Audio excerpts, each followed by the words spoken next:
Welcome back. Today we are tackling a classic binary tree problem, the Zigzag Level Order Traversal. It is also known as the alternating direction traversal. It is a popular interview question that tests your understanding of tree data structures and breadth first search. Before we dive into the zigzag pattern, let's quickly recap what a binary tree traversal is. A binary tree consists of nodes with left and right children.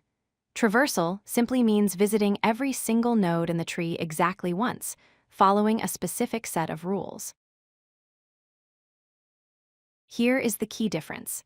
In a standard level order traversal, we read every level from left to right, just like reading a book in English.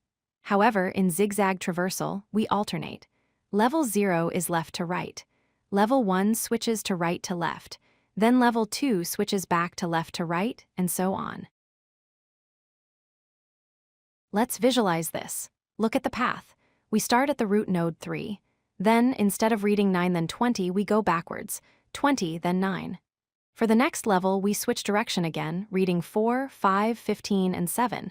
It forms a Z shape, or a snake-like pattern down the tree. Let's break it down step by step. We start at level 0. The direction is standard, left to right. We simply take the root node, which is 3, and add it to our result list.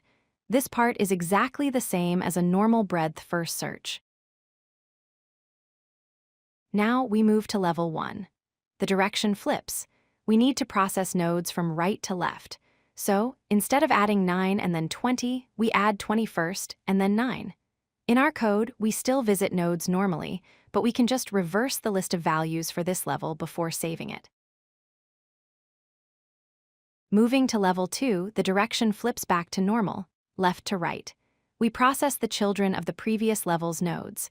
We read 4, 5, 15, and 7 in their natural order. No reversing is needed here.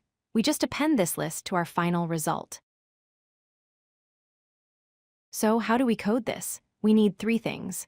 First, a queue to perform a breadth first search. Second, a Boolean flag, let's call it as left to right, which we toggle after every level. And third, a simple logic check. If the flag says right to left, we reverse the values for that specific level. Here is the logic in pseudocode. We loop while the queue is not empty. Inside the loop, we process one level at a time. We collect all node values for that level. Then, we check our direction flag.